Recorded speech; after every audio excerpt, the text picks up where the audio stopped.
प्यारे भैया बहन, आप कैसे हैं। आज के इस ऑनलाइन क्लास में हम आपको उदिता भाग 7 में अध्याय है बहता पानी निर्मला। इसी को हम सबसे पहले हम लोग लेखक के जीवन परिचय पर प्रकाश डालेंगे। उसके बाद काठिन्य निवारण शब्दार्थ जिसको कहते हैं। तो यह सच्चिदानंद हीरानंद वात्स्यायन अज्ञे जी इस पाठ के लेखक हैं, रचनाकार हैं। इनका जन्म 7 मार्च सन 1911 ईस्वी में जनपद कुशीनगर में हुआ। जनपद का जिले से है। आधुनिक हिंदी कविता के ये सर्वश्रेष्ठ कवि हैं। इनकी रचना है बावरा अदेही, आंगन के पार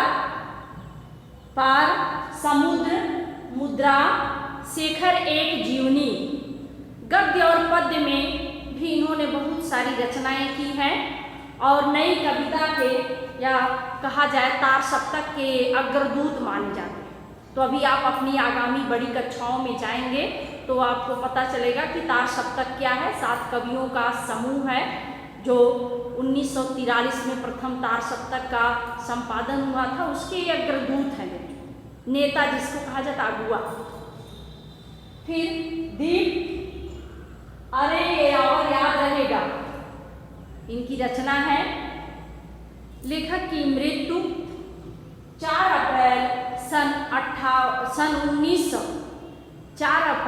1987 ईस्वी को हुई। अब काठिन्य निवारण, तृप्ति का अर्थ होता है संतोष।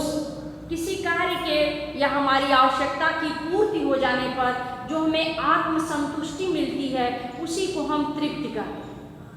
शौक, लालसा, इच्छा हो जो, मजा, आनंद, सुख, हजरत, जनाब, महोदय, हुजूर। सीजन, मौसम से है। फिर है अमूक, कोई खास।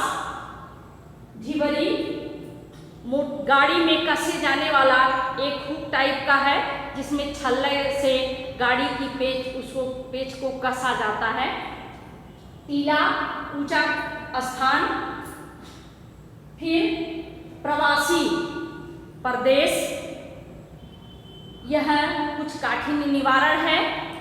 अभी संभवतः सभी बच्चों के पास पुस्तक नहीं होगी उदिता भाग 7। तो इस पुस्तक को आप पुस्तक की फोटो खींच करके भी मैं भेजूंगी, पढ़ लीजिएगा। एक संपूर्ण पाठ को मैं एक वीडियो के माध्यम से आपको बता रही हूँ कि ये है क्या। बच्चों, यह यात्रा साहित्य, हिंदी गद्य की विधा होती है। उसमें कहानी, एकांकी, उपन्यास, उसी तरह से इसमें एक यात्रा साहित्य भी होता है कि यात्रा। तो लेखक जो यात्रा किए हैं उसको सबसे पहले तो लेखक कह रहे हैं कि यात्रा का करने में सबसे पहले हमारा जो नक्शे का बहुत बड़ा महत्व होता है। अगर हम यात्रा करनी हो, केवल मन के घोड़े को दौड़ाना हो, अर्थात मन से सोचना हो। ये भी कहा जाता है जहाँ न पहुँचे रवि वहाँ पहुँचे कवि, अर्थात जहाँ सूर्य नहीं जा सकते वहाँ मन की कल्पना से कवि लोग पहुँच जाते हैं। तो उसी तरह से इसमें नक्शे को देख करके अगर हमें किसी हरी भरी जमीन को देखना है तो रंगों से हम हरे भाग को देखें। कहीं मरुस्थल देखना है तो ऐसे हम वैसे जहाँ एकदम शांत कुछ है ही नहीं ऐसे स्थानों के देखें। बर्फीला देखना है तो जहाँ हम नहीं जा सकते ऐसे लोग जगहों को हम नक्शे में देख सकते हैं। आबादी वाले क्षेत्रों को देखना है तो हम उसमें कुछ अलग रंग है उसके हिसाब से हम देख सकते हैं। तो लेखक कह रहे हैं कि नक्शा बहुत सहायता करता है हमारे गंतव्य तक। गंतव्य मतलब जो हमारा यात्रा का स्थान है, जहाँ हमें जाना है, वहाँ तक पहुँचाने में नक्शे का बहुत बड़ा महत्व होता है। नक्शे पर देख करके, आजकल मोबाइल में भी नक्शा देख करके, लोकेशन देख के लोग पहुंच जाते हैं। तो इस तरह से नक्शे को देख करके लोग भी पहले एक स्थान से दूसरे स्थान सुगमता पूर्वक जाते थे। तो अब लेखक कह रहे हैं कि हमें अगर कहीं जाना हो तो दो तरह की विचारधाराएं। कुछ लोग पहले से, ये तो बड़ी ही सुव्यवस्थित है, पहले से योजना बनाइए, कपड़े पैक करिए, ट्रेन में टिकट रिजर्व कराइए, सीट बुक कराइए, अपने जरूरी आवश्यक सामानों को पैक करिए और तब अपने मित्रगणों को सूचना दीजिए कि मैं इतने दिन से इतने दिन तक नहीं रहूँगा, कहीं बाहर जा रहा हूँ। तो यह सब व्यवस्थित रूप है, तब आप जाइए। तो ये यात्रा का व्यवस्थित रूप है। लेखक कह रहे इसमें मुझे मज़ा नहीं आता, मुझे दूसरे वाले रूप में मज़ा आता है। जैसे आप तैयारी किए, सब कुछ तैयार कर लिए और जाना है आपको, कहें कि हम बम्बई जा रहे हैं, मुंबई जा रहे हैं और चले जाएं नैनीताल, कुछ अलग कर दें और उस नैनीताल में भी एक एक उस राज्य में, गांव में, ग्रामीण क्षेत्रों को देखें। अर्थात जिसकी योजना आप नहीं बनाए वहाँ भी चले जा सकते हैं। कह रहे मुझे यह भा जाता है, मुझे ऐसा विचार अच्छा लगता है। सबकी अपनी अलग अलग विचारधाराएं होती हैं।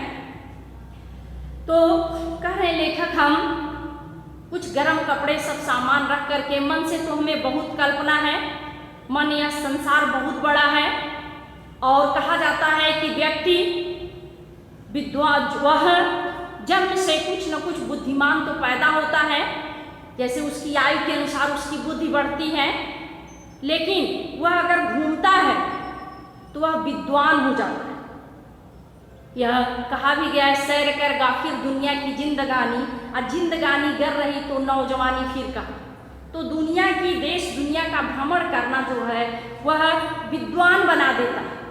वहाँ के परिवेश से हम परिचित हो जाते हैं, वहाँ के रहन सहन, खान पान, वेशभूषा, सब चीज़ों से क्या होते हैं, परिचित हो जाते हैं। अब जरूरी नहीं है कि जो आप उत्तर प्रदेश में खा रहे हैं वही हरियाणा राज्य में भी खाएंगे। अलग अलग राज्य की, अलग अलग देश के खान पान, वेशभूषा, रहन सहन में अंतर होता है, तो उसे भी हम अपना सकते हैं। फिर अब लेखक कह रहे हैं कि जब मैं नैनीताल जाने की बहुत सब इच्छा है, नैनीताल गया तो हम नैनीताल के शिव सागर स्थान पर होते हुए सोनाली गांव के पहुंचा तो डिगखू नदी के ऊपर यह सोनारी गांव है और जहां पहले अहोम राजाओं की राजधानी थी, उसे देखने की मुझे इच्छा थी। अब सोनारी से 18 किलोमीटर दूर वो असम है, जिसे सुवर्ण की खान, सोना की खान वहाँ कहा जाता है और असम को वैसे ही सुवर्ण कहा जाता है। तो ऐसी इच्छा उनके मन में थी। अब इस सोनारी के गांव में पहुँच जाते हैं। लेखक को कुछ अपने जरूरी सामान भी लेना था। इनका दांत साफ करने वाला ब्रुश खराब हो गया था, अब उस ब्रुश को लेना था, गाड़ी की ढिबरी को सही कराना था, जो पेच जैसा होता है वो, और वह कसता है उसको।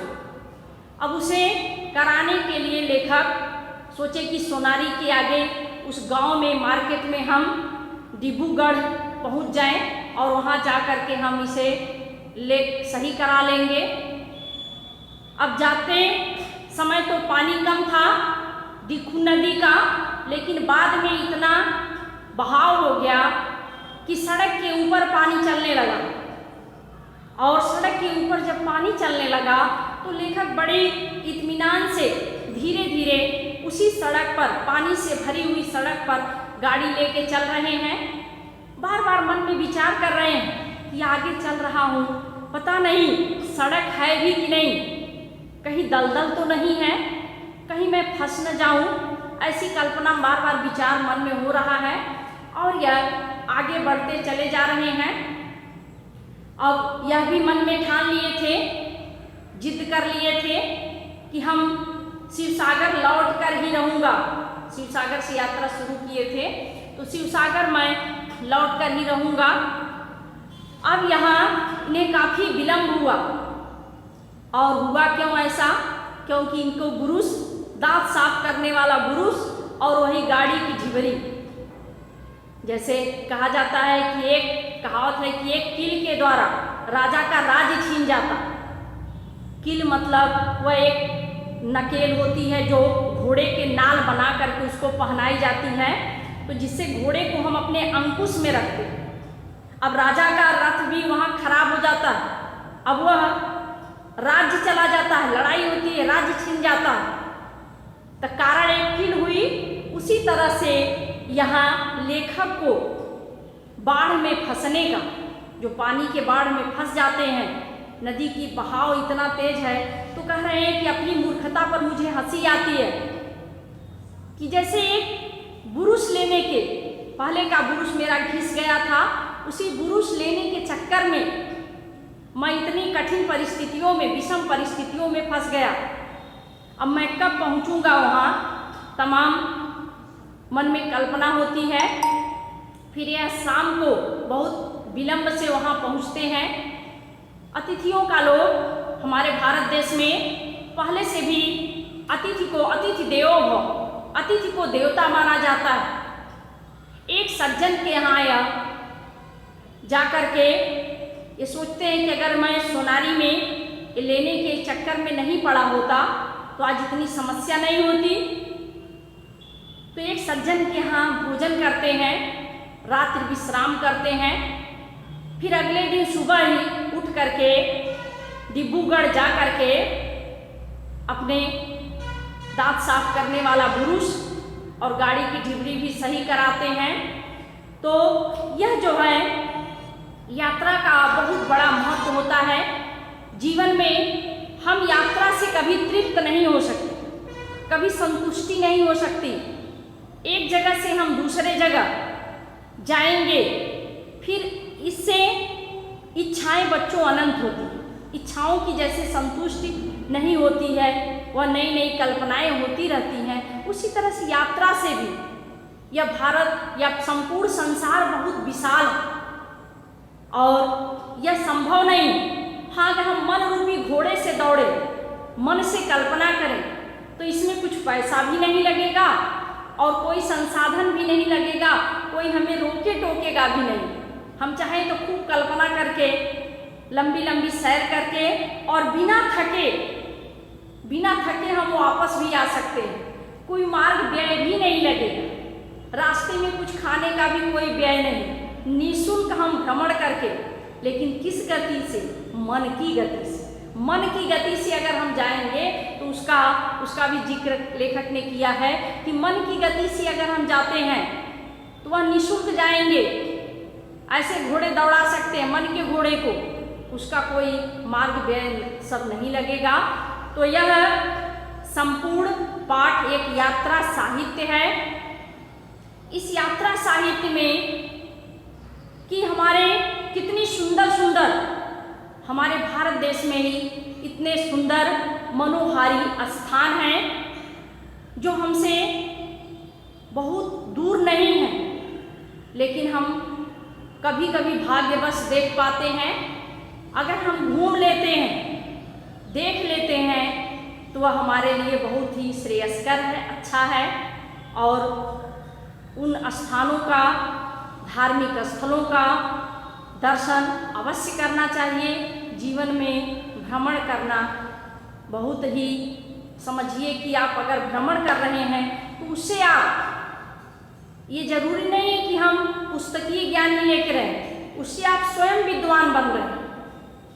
इस तरह से यह आपके संपूर्ण पाठ का एक छोटा सा मैंने वीडियो बना दिया, छोटा सा प्रयास किया है, शायद आपके समझ में आए। फिर इस पाठ को मैं भेज दूंगी, पढ़ लीजिएगा और प्रश्नोत्तर भी अगले दिन मैं आपको भेज दूंगी, कर लीजिएगा। धन्यवाद। आज के लिए बस इतना ही।